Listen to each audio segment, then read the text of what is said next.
crockett36. Here we are. Um, I am showing you um, Shultzie and Crockett's house rule game. This is the first game we played. We're about to start a second game. And so, I wanted to go over some of the rules. I promised to last time, and it didn't happen. And felt bad about that, so I wanted to do it this time. So first thing we changed was the turn order, and this, of course, comes from Young Grasshopper. So this was actually he made it so that you could do a tournament or a in real time game, a tabletop game, and you'd go faster because Germany and UKP and ANZAC were FEC. This is actually FEC and his rules would go all at once. Then Japan and UK, Europe would go all at once. Italy and China, and then the Allies would finish it out. So, so there is the um, turn order. So then we move on to the next one. Okay, so the next one is U.S. Lend-Lease. That means that UK gets a free destroyer while in 106, while the U.S. is neutral. We also added and moved some units.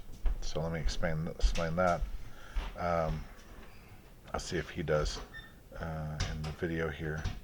They actually moved, yeah, right here. So we moved the fleet from 110. There's nothing there. That went to 111. The 111 fleet goes to 109. So this has a 4-plane scramble, and it almost guarantees that the Allies will have a fleet. The British fleet will be left over. I think that's the big move. We did add additional troops, units. Let's see what else he points out. So he's pointing that out, and then we added a bunch of air bases. Maybe he's talking about that right now. We added air bases to northern Italy, to Gibraltar down here. Originally we added it to Malta, but I'm going to request that it actually be added to Egypt. Berlin gets an air base.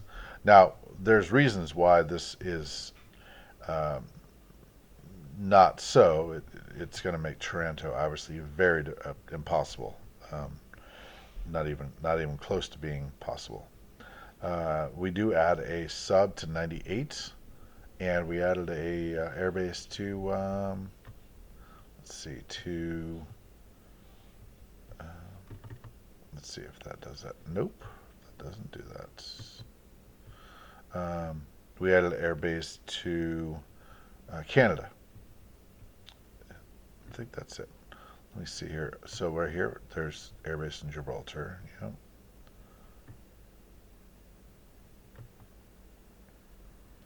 Airbase. Oh, air bases are only $8, by the way. We're still trying to figure out whether that's going to wreck the game. We added 6 mechs to Briaccia, although I think he wanted to change that and added some tank power there.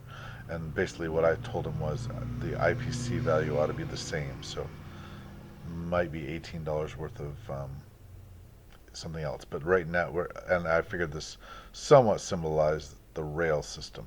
This is a BBR map, and he's using it. He likes that one, but there's no rail in our game. So this would sort of symbolize the rail, the 6 reinforcements that'll eventually make it back to Moscow, and of course, plenty of time. So in this one, let's see here.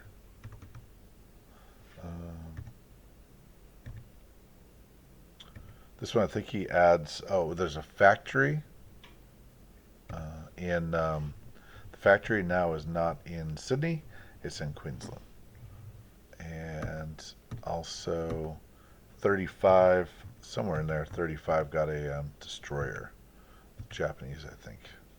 Right. Uh,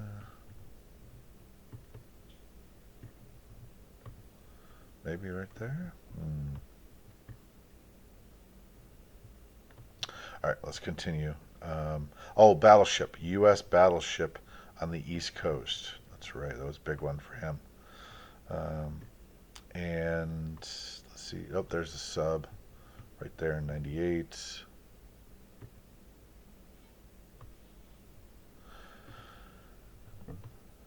Okay, so next let's go on to capital capture. So capital capture, which I call cap, is when you, if you're taking over Paris, for instance, and he kind of screwed up on this one, this game, but he didn't screw up last game. You have to actually capture the surrounding area around it, or the money will get away. So in this case, you would have to attack southern France and Normandy, and then finish it off with a Paris attack in order to capture the $19. Now he screwed that up, and we're not going to make him do it again. But Russia, for instance, if you wanted to capture all the money, you'd actually have to surround it: Samara, Vologda, and Tambov, Buryatia. Is it Buryatia? Yeah, Buryatia, and Smolensk.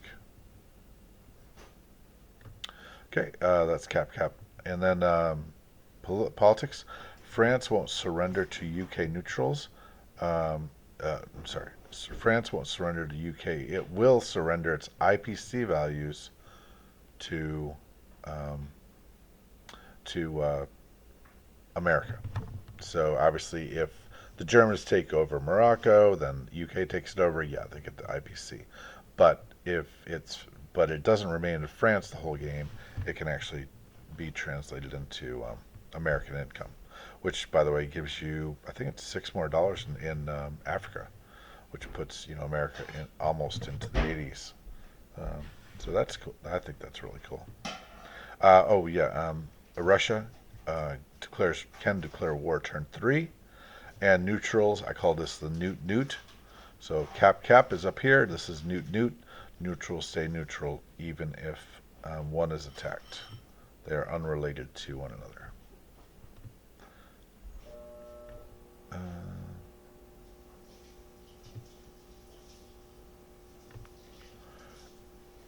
yeah, that was all there. Let's see what else.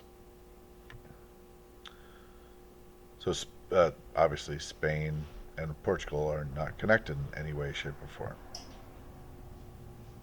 He in his first game he really tried to push into Spain as a German officer with paratroopers, and it worked, but that weakened uh, the Russia crush. So here we go. Here's technology. Hey, I'm on the internet, by the way. Um, Technology. This is Germany. This is a graduated or historical tech. You do not have to buy them. You get them, and you can't get anything else unless you want to pay for it, and then you pay just the regular way that anybody else would, and it's of course random. So Germany turn 1, paratroopers; turn 2, advanced artillery and super subs; turn 6, radar; turn 7, rockets and jets. Japan, this is old, so we're not going to do super subs this next game. USA has advanced, improved factory production, shipyards, and war bonds. That's some huge stuff. So instead of 3, you can produce 4. Your ships are all cheap. That is a numerical. So, and then when at war, you have war bonds. Um, and then number 2, we have paratroopers. 4, radar. 5, advanced artillery. 6, mechanized infantry. 7, long-range aircraft and fast carriers. That's from a revised version. You move 3 spaces even without a um, naval base, and then 7 heavy bombers. Then UK, China gets war bonds, turn 1, which is really handy. Russia gets war bonds. It's not here, but they get war bonds. This rocket is Katyusha rockets, and they will fire. Um, we're going to use the victory cities. We'll fire um, at the maybe 2 spaces away, or 3. The rockets. I forget rockets. Rockets are 4. So each of the victory cities can fire at a territory with one of its. Each of the victory cities gets to fire at a territory 4 spaces away. I think it is, and then you roll the dice. If you get a 1, you miss. If you get a 2, 3, you get infantry. 1 infantry, and then 4 is an artillery. 5 is a tank, and then 6 is a double infantry. 2 3s. Okay, so then 6 would be advanced artillery for Russia. 7 would be mechanized infantry. The UK has radar first turn, paratrooper second turn, increased factory production turn 4, obviously coming in handy in the Middle East. 5, they get super subs and advanced artillery. 6, they get long-range aircraft, mechanized infantry, and shipyards. So pretty handy.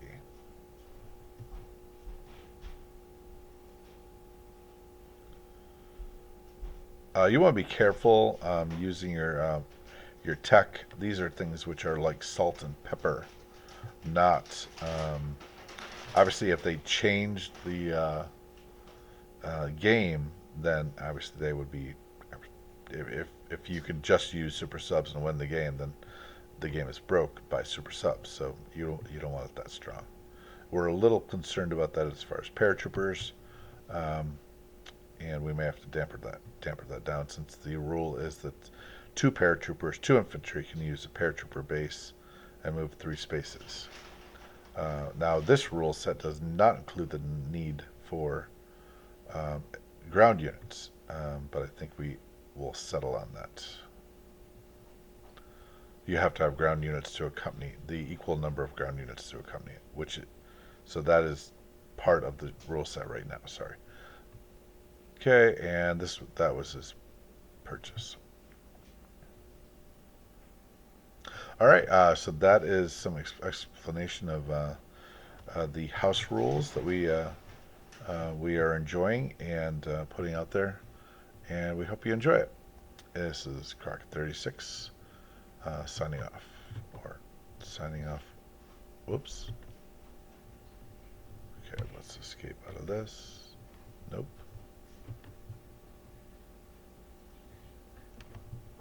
All right, good. crockett36 out.